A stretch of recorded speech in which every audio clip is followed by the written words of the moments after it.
Les essentiels du sport, on est de retour et on va évidemment parler rugby avec Anthony Tesquet, donc le coach des arrières du RCBA, et on va évidemment parler de ce début de saison un peu mitigé, surtout très décevant, et notamment vis-à-vis du match de dimanche. Oui, après c'est décevant en termes comptables et également en termes de contenu, notamment sur les 3 premiers matchs où on n'a pas pris de points. Après la semaine dernière contre Limoges, ça avait été plutôt bien sur peut-être 50 minutes, et après avec l'indiscipline, on s'est mis un peu le feu.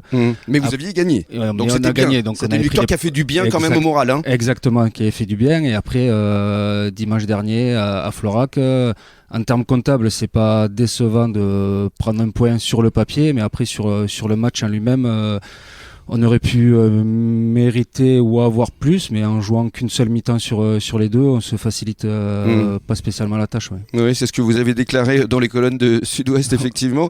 Mais c'est vrai que sur les 5 dernières minutes, vous étiez en supériorité numérique. Vous auriez, logiquement, il y a eu plusieurs actions où vous deviez marquer. Tout à fait, oui. Après, on a une pénalité pour viser le match nul, mais... prendre un point ou 2 points, je suis pas sûr que ça change grand chose.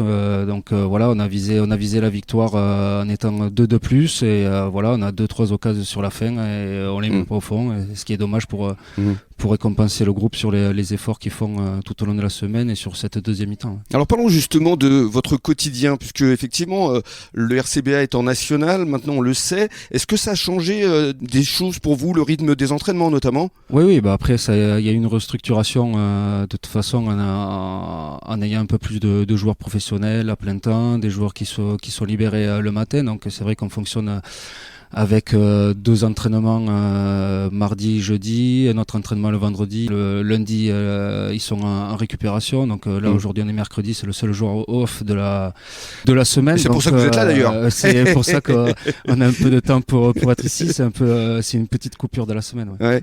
Et alors, parlons de l'effectif, le recrutement. Est-ce que on vous consulte? Comment ça se passe entre vous, Alban, et puis avec Manix? Après, c'est-à-dire qu'on analyse un peu ce qui nous a fait défaut. Après, on essaye d'anticiper. Il y a eu quelques départs, notamment l'arrêt de Damien. Voilà. Et après, on cible des joueurs. Il faut cibler le profil de joueurs, que ce soit humainement et également rugbystiquement. Donc voilà, tout le monde est en concertation. Voilà. Mais est-ce que, je reviens quand même à ce recrutement, est-ce qu'il a été suffisant, ce recrutement? Parce que on voit les scores des espoirs, c'est compliqué. Ils se prennent des tôles quand même, hein, on peut le dire. Des scores fleuves de 60 points, ça va pas être facile pour eux.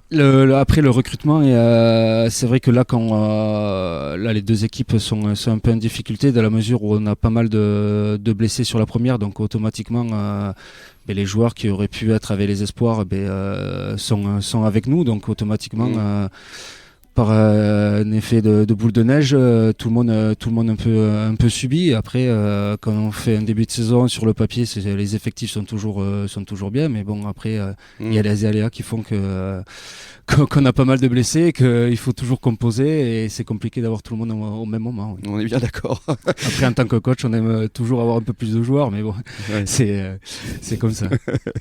Merci pour votre franc-parler, Anto. On se retrouve dans quelques minutes, on va continuer à parler du RCBA.